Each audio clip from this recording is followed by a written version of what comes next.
What I find when I read your book, because I often teach from it, because I think one of the things you do a very good job of is the use of the second person, which I think is, as I say, I tell my students, it's very tricky to pull off this, but here's a good example of it, but still, don't try, it's still very hard to pull off. But if you might, look at this.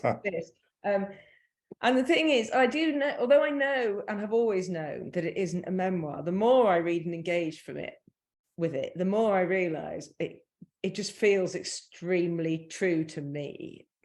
Even though I know that it isn't, even though I know that parts of it are fictional, and as you say, there's some magic realism elements. But again, I find as I read it, I kind of slightly don't even notice. I just accept it all as true. Perfect.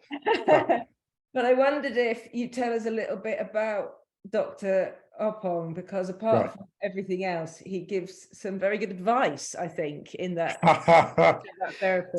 Someone asked if that man was real. I'm like, clearly not. Like he exists on a spiritual plane. He's clearly, but I'm so glad that people got so catfished by the writing that they thought he was real in the end. But no, so he's a completely fictional character, Dr. Okwonga. For those who don't, he's Ghanaian German therapist who basically counsels the protagonist in the book. He's the only character in the book. There's Muhammad. There's only 2 characters in the book who have a name, and he's one of them. And he's just extremely wise about how to deal with pain and grief, how to confront it, how to forgive yourself, how to move forward. And he's not a real character at all, but I'm glad that he feels real, to be honest. And if I'm honest with you, I cannot believe I got away with that section of the book. When the editors sent it, when Rough Trade sent it back, and they were like, yeah, the edits are here, and I was like, they hadn't touched that section at all. And I was like, how have I done this? How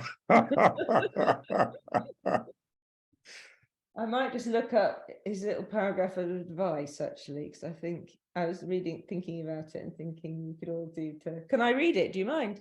Oh, please. No, please. Okay, so this is the doctor. He says, take care of your private self, he says. Treat yourself to your own company. Isn't that unbelievably beautiful? This is me now, not reading, because I've jumped out of that start commenting. I just thought, what a beautiful thing. Treat yourself to your own company. I just thought, what a beautiful thing. Reduce your exposure to social media. Staying on there too long seems to make you more anxious. The attacks from strangers, the anticipation of hatred. And stop trying to please everyone. There will be times when people will dislike you for doing what is right for you, and that is fine. And I thought, you go for it, Dr. Okwonga. That's extremely nice. And I thought I wanted to just sort of share it with everyone. Hard-earned wisdom, hard-earned. Yeah.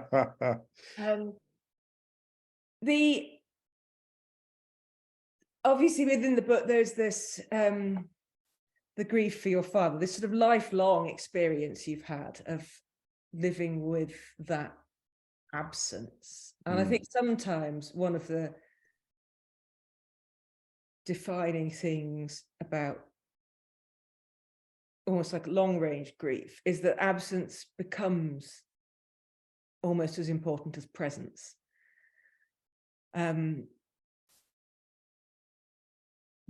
But then I also thought the book starts with the writer arriving in Berlin. And I was so interested in the way that the sort of the hope and excitement of the new place is coupled with both the loneliness and a kind of a desire that keeps being thwarted, and fear. And I wondered if you would talk to us a bit about that. Yeah, of course. Now, the book deals with arriving in Berlin and navigating the city, but it's really for anyone who's ever moved to a new town and had to start from scratch, which is what I encountered when I was 34. And the courage, really the resilience to somehow keep going. When I moved to Berlin, a friend said to me, you're moving to Berlin, that's a big step, moving to Germany. What if it doesn't work out? And I was like, it will work. I'll make it work. And she looked at me and she said, yeah, that's why it will work. Because I just refused to let it fail. And there were times when it was extremely difficult. As anyone, Berlin is a tough city regardless, right? It's a tough city for anyone. It's a tough city for white heterosexual Christians from conservative families. It's tough for them. And as a dark-skinned Black man who's also bisexual, it's tough for me. Absolutely, it's tough. And it was tough for all those reasons, and also just because, you know, price of property is flying up. And at the time I set the book in 2017, around that time, so Brexit's happened, Trump's been elected, the far right is surging all over Europe. It's surging again, that's another story. But at that time, it felt like it was really a moment. It was extremely dangerous. And it was like, how do you love yourself and others in such hostile times? How do you have the courage to keep persevering, to keep getting back out there after, you know, in a couple of cases, you know, horrific personal setbacks, professional, personal upsets that were just awful. And actually, even after the book came out, you know, really, really tough stuff kept happening. So, for example, in the middle of the pandemic, this is a specific example of what happened. This in terms of how tough Berlin can be. So in Berlin, well, this is more like life really, but so in Berlin, when the pandemic started in 2020, they gave 5,000 euros to everyone in the country, regardless of their economic status. They were like, look, here's a one-off payment. Everyone's gonna need a cash injection. Now the initial fund was limited, right? So everyone got their money in the end, but the startup fund, the desperation fund, basically, that 5,000 was money that was limited. So I kind of thought to myself, trying to be a kind of good socialist, I thought, you know what? I'm not earning a huge amount of money, but I'm earning decent money. Let me leave that 5,000 euros for someone who has got a couple of kids, like a single parent with kids. And I don't regret that decision, because as it turned out, the money all ran out within a couple of days because everyone claimed it. And there are people that really need that money. I spoke to a lady who got the money, and that's a good thing that I didn't take it. Having said that, a week after making that decision, I got laid off my main freelance job by ESPN. 7 years with ESPN, and they laid me off in the middle of the pandemic. So the very start. And so this kind of like economic crash, this precarity of like trying to do the right thing. And it felt like for so long in this city, trying to do the right thing just got you, as I mentioned in the book, punched in the stomach. Putting yourself out there, whether it was emotionally, spiritually, professionally, often the world almost took revenge on that. And the reason I have the book's title is because it's about staying gentle. It's about staying open and compassionate despite these setbacks. And I think, yeah, I just persevered. And the book is about that. It's about persevering. It's about staying compassionate despite the most brutal things that society can throw at you, and Berlin in particular. And I was thinking as I was reading it, possibly not in, again, it's that I always think it's so interesting when you read books and you read them again, and then you have a different, you know, I have a different relationship with a book when I'm reading it for the first time, or when I have a different relationship when I'm reading it to teach something from, and then when I'm talking to the author about it. And again, a different relationship because this is for the Good Grief Festival than I would do if it kind of like sends my mind down a particular thing. And I was just thinking of that word grief in relation to sort of wider societal things and Yeah. race and injustice. Yes.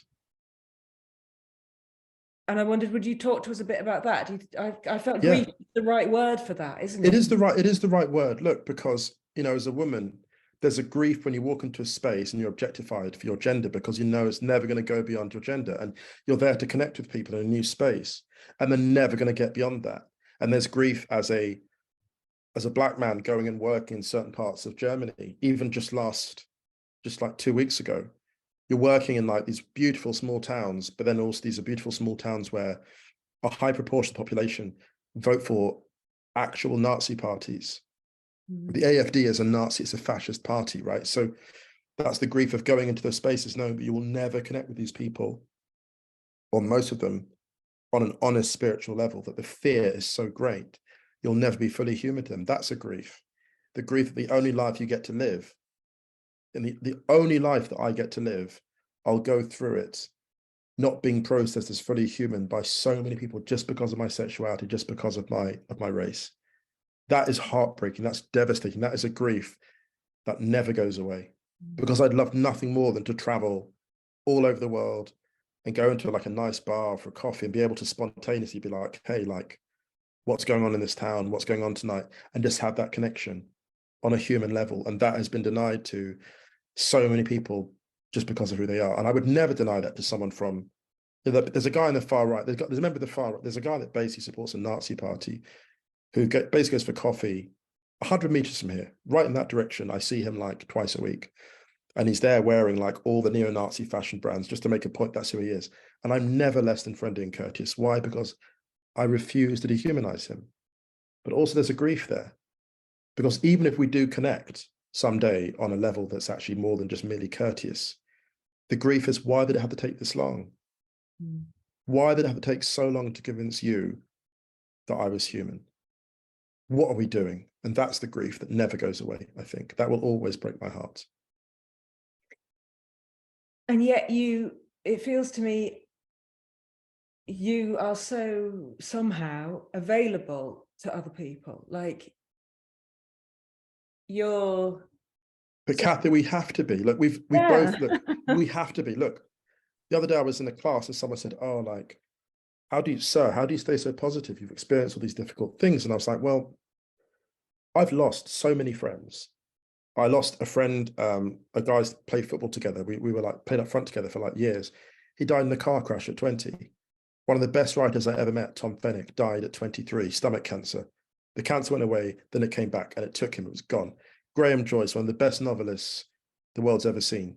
When he passed, Stephen King was like, we've lost one of the greats. 4 children, cancer took him like that, bang. Like these are all close friends, football teams. Ian Toothill, 48 years old, bass player in a band. Like you remember all of them. Just like last year, a great friend of mine, Richard Diffenthal, died of a heart attack while out walking his dog. And he was the year below me at law school. And he always believed in me. Like 14 years ago, he was like, they're wrong about you. Like your writing's going to take off, just stay patient. Like all these people I've lost. And I think to myself, if any of these people had the chance to have one last meal with their loved ones, they'd take it. If they had one half day to spend, and I always think of them, it's why I never get too down, because I'm always thinking, Musa, you've got, no matter what you've experienced, no matter what difficulty, you still live, you still breathe. And that's enough. So go out there and actually have gratitude and treasure it, because it's all this is about in the end. It's all this is about.